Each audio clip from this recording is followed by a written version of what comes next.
మీ business ఏదైనా మీ ఊర్లో promotion చేయాలంటే అది సుమన్ టీవీతోనే సాధ్యం. ఇప్పుడే సంప్రదించండి.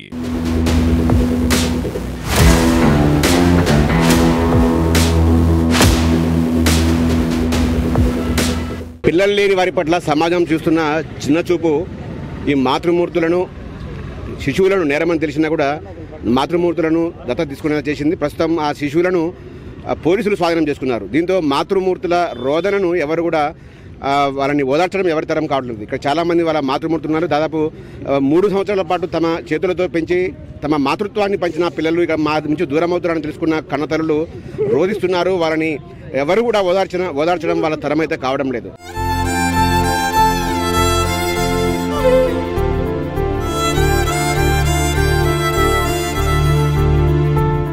ప్రస్తుతం మనతో పాటు కొంతమంది ఉన్నారు. చెప్పమ్మా, అసలు ఏం జరిగింది? ఏం చెప్పాలి సార్?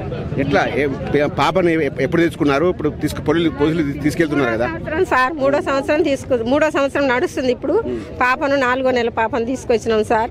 అప్పటి నుంచి మంచిగానే మాకు సంతోషంగా ఉంది. మా బాబు అంతకుముందు బాగా తాగేవాడు సార్, నాకు పిల్లలు లేరు అని.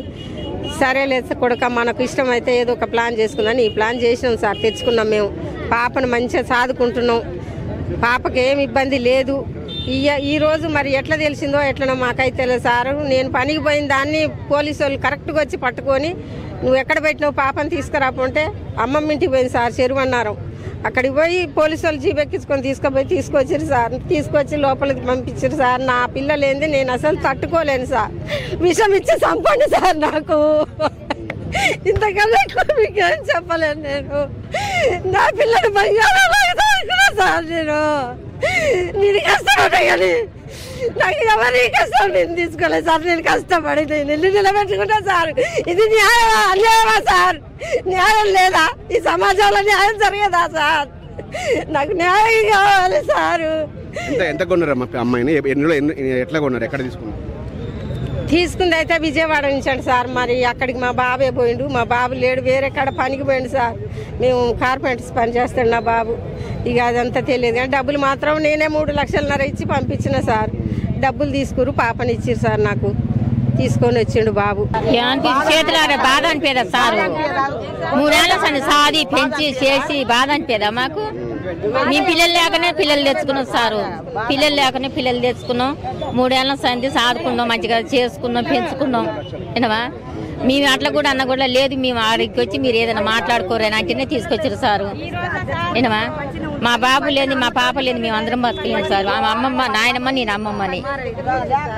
నేను మా పిల్లకు 3,50,000 పెట్టి కొనుక్కున్నాం సార్. మా పుణ్యానికి ఏమి ఇవ్వలేదు. మేము దొంగతనం దెంకరాలేదు. ఏనవా మేము ఎత్తుకరాలేదు. మా పిల్లని మాకు దయచేసి ఇప్పేరు ఉంటది. మనకు కడుపులో ఉన్న వాళ్ళకో ఓ తీరుకుంటది, లేని వాళ్ళకి ఓ తీరుకుంటది. వాళ్ళ బాధకి వాళ్ళు తెచ్చుకురు సారు. లేక ఎందుకంటే ఒకళ్ళ పిల్లలు ఎన్నాళ్ళు అవుతారు, ఒకళ్ళ ఇప్పుడు మన పిల్లలు మనకు కావాలి, సాదుకుంటే మన పిల్లగాడు మనకైతే అని తెచ్చుకుంటారు సారు. గా బాధ వాళ్ళకు సంపద తెచ్చుకుంటారా? ఏం తెచ్చుకుంటారు? వాళ్ళ బాధ ఇప్పుడు వాళ్ళకు ఆయాసం ఎంత ఉందో లోపల. ఇంకా వాళ్ళకు ఇప్పుడు అంతకైతే ఆ పిల్లలు చదువుకొని ఎలగొడతారు, పెద్ద అయినాక ఎలగొడతారు అన్న ఆలోచన ఉంటే ఆ పిల్లలకి ఇంత భూమో సెలకో ఇంత ఇల్లు ఆకిలో రాసి ఆ పిల్లల పేరు మీద పట్ట రాపిచ్చి ఆ పిల్లలు వాళ్ళకి ఇవ్వాలి చదువుకున్నందుకు. వాళ్ళకి ఆ పిల్లలు వాళ్ళ గొప్ప చెప్పాలి కానీ అట్లా తీయటం బాగాలే. వాళ్ళు అన్యాయం చచ్చిపోతారు. ఆ పిల్లలు లేకుంటుంటే వాళ్ళ అన్యాయం చావాల్సిందే. ఇన్ని రోజులు చదువుకొని రెక్కల పక్కల ఉండి బాధ అనిపించదా సారు? ఎటుబాటు వాళ్ళ పిల్లలు వాళ్ళకే ఇది ఏం కాదు. చచ్చిపోతేనే ఎంతో బాధ ఉంది ఉండదా? మరి వాళ్ళకి కూడా గట్టినే ఉంటది. నేను కష్టపడి పని చేసి తెచ్చుకున్నా. నా పిల్ల వచ్చినాక ప్లాట్ కొనుక్కున్నా సార్. నేను మీరేం అర్థం చేసుకోండి సార్. దయచేసి నా పిల్లని నాకు ఇప్పియండి సార్. నా పిల్ల ఇప్పుడు దగ్గర వేసరికి నానమ్మ వచ్చి సంగెక్కింది సార్. ఇప్పుడే మాటలు వస్తున్నాయి సార్. నా పాపకి నేను అన్యాయం చేస్తాను. పాపకు మేము 3 చచ్చిపోతాం సార్. నా పాప లేకుంటే సార్. పిల్లలు లేని బాధ అందరికీ తెలుసు సార్, ఎంత బాధ ఉంటుందో. నేను కష్టపడ్డా కానీ నేను భర్త తెలుసుకోలేదు. కొడుకు ఆగమైతుండని నా కొడుకు చచ్చిపోతే నేను ఎవరి కోసం బతకాలి సార్? నేను సార్ పిల్ల వచ్చిన కలిసి మారిండు సార్. నా కొడుకు ఇక్కడే జమ్మిగడ్డ సార్. ఇక వాళ్ళ మధ్య వాళ్ళు సార్, వాళ్ళ పేరు తెలియదు. ఎక్కడ పోయి తెచ్చుకున్నారు మీరు? సార్ వాళ్ళు మా బాబుని ఒక్కనే విజయవాడ రమ్మని ఆ మధ్యవర్తులు తీసుకుపోయారు సార్. ఇక మరి అక్కడ జరిగింది మాకైతే తెలియదు సార్. దయచేసి పిల్లని మాత్రం నాకు ఇచ్చే ఏర్పాటు చేయండి సార్.